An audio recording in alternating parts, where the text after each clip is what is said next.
প্রিয় দর্শক, আমরা এখন দাঁড়িয়ে আছি পাবনা জেলার অন্যতম একটা গুরুত্বপূর্ণ ব্যস্ততম জায়গা, পাবনা কেন্দ্রীয় বাস টার্মিনাল। ঠিক বাস টার্মিনালের পাশেই আমরা এই মুহূর্তে যেখানে দাঁড়িয়ে আছি, এই জায়গাটা হলো ঢাকা পাবনা হাইওয়ে মহাসড়ক। আমি যদি আপনাকে একটু দেখাই যে আমার ঠিক পিছনেই এই ঢাকা পাবনা মহাসড়কে কিন্তু ময়লার ভাগাড়, পাবনা পৌরর যত ময়লা আবর্জনা রয়েছে সব আবর্জনা কিন্তু এখানে ফেলা হচ্ছে। অল্প দিন হলো এখানে ফেলা হচ্ছে।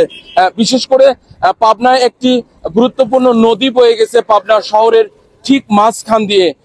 এই নদীটা কিন্তু পাবনা পৌর শহরের ময়লা আবর্জনা ফেলতে ফেলতে কিন্তু নদীটা ভরাট হয়ে গেছে। নদীর দূষণের কারণে কিন্তু নদীর পানি এবং নদীটা ব্যবহারে অযোগ্য হয়ে পড়ে, যার কারণে বিভিন্ন সময় পাবনার সামাজিক, সাংস্কৃতিক এবং বিভিন্ন রাজনৈতিক সংগঠন তাদের আন্দোলনে কিন্তু দীর্ঘ দিন পরে পাবনা ইসামতি নদী পুনঃখনন হতে চলেছে। বিশেষ করে আমি যেখানে দাঁড়িয়ে আছি এখানে কিন্তু পাশেই রয়েছে দারুল আমান ট্রাস্ট এবং আরিফপুর ফাজিল মাদ্রাসা, পাবনা বিজ্ঞান ও প্রযুক্তি বিশ্ববিদ্যালয়, এবং এটার সংলগ্ন ঠিক 20 মিটারের মধ্যে কিন্তু একটা প্রাইমারি স্কুল রয়েছে। বিশেষ করে এখানে যারা আশেপাশে যারা বসবাস করে তাদের কিন্তু এই ময়লা আবর্জনা ফেলার কারণে প্রচন্ড দুর্গন্ধ সৃষ্টি হয়েছে, যার কারণে আশেপাশে কিন্তু যারা ব্যবসায়ী রয়েছে তারা কিন্তু থাকতে পারছে না। বিশেষ করে যাদের বাড়িঘর রয়েছে তাদের কিন্তু আরো বেশি সমস্যা দেখা দিয়েছে। যাদের ছেলে মেয়ে রয়েছে, শিশু বাচ্চা রয়েছে, তাদের কিন্তু এই পচা দুর্গন্ধের কারণে কিন্তু তাদের স্বাস্থ্য ঝুঁকিতে রয়েছে। আমি এখন এখানে একজনের সাথে কথা বলবো যে আপনাদের এই ময়লা আবর্জনা ফেলার কারণে আপনাদের কি কি অসুবিধা হচ্ছে?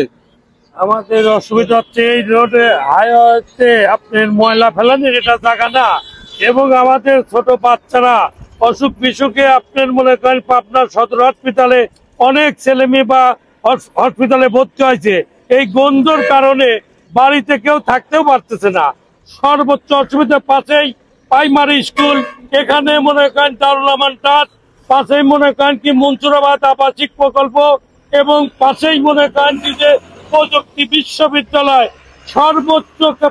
সর্বোচ্চ প্রকারের এখানে অসুবিধা হচ্ছে। আমাদের মোটর গাড়ির লোকজন এখানে আজকে থাকতো, বসতো, তা বসার মতন পরিস্থিতি নাই। এখানে দোকানপাটও কেউ করে এখানে খাইতে পারতেছে না।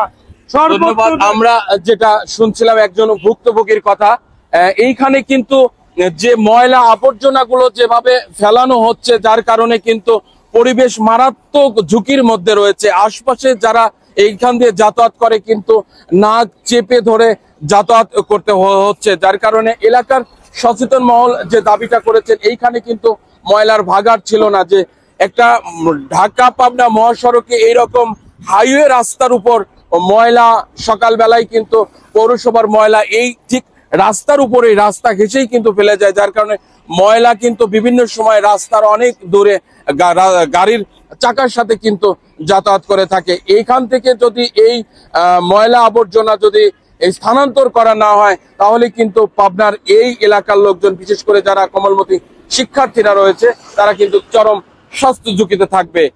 এই ছিল পাবনার ময়লা স্তূপ থেকে সর্বশেষ অবস্থা।